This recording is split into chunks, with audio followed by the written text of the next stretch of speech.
જામનગરમાં એક શિપિંગ કંપનીમાં ભાગીદારો વચ્ચે વિશ્વાસઘાત અને કરોડોની છેતરપિંડીનો ગંભીર મામલો સામે આવ્યો છે।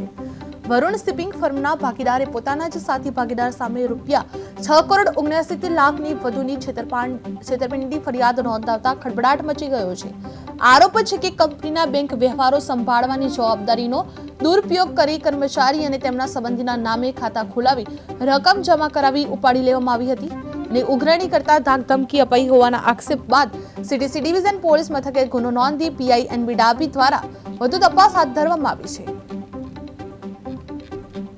જામનગર જિલ્લાના સીટીસી પોલીસ સ્ટેશનમાં ગત રોજ એક ગુનો દાખલ કરવામાં આવ્યો છે। તેમાં ફરિયાદી શ્રી રાકેશભાઈ મણીલાલ બારાઈ લુહાણા દ્વારા વરુણ શિપિંગ ફર્મના તેમના જ ભાગીદાર વિજય મનોહરલાલ નારંગ નાઓએ તેમના ફર્મના નાણાં પોતાના પરિવારના સભ્યોના એકાઉન્ટમાં નાખી અને ઉપાડી લઈ અને સગે વગે કરેલ હોય તેમને આ ફર્મના પૈસાની ઉચાપત કરી અને વિશ્વાસઘાત કરેલ હોય તે મુજબની ફરિયાદ આપતા ગુનો દાખલ કરવામાં આવેલ છે।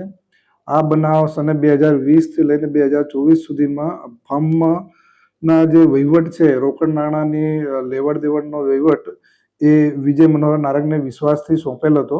તેઓએ આ બાબતે વિશ્વાસઘાત કરી અને કુલ ₹6,69,14,605 તેઓ ભાગીદાર શ્રી ફરિયાદી રાકેશભાઈ મણીલાલના જાણ બહાર ઉપાડી અને પોતાના પર્સનલ યુઝ માટે લઈ લીધેલ હોય તેમના વિરુદ્ધમાં જૂની આઈપીસી કલમ 409, 506(2) મુજબનો ગુનો દાખલ કરવામાં આવેલ છે।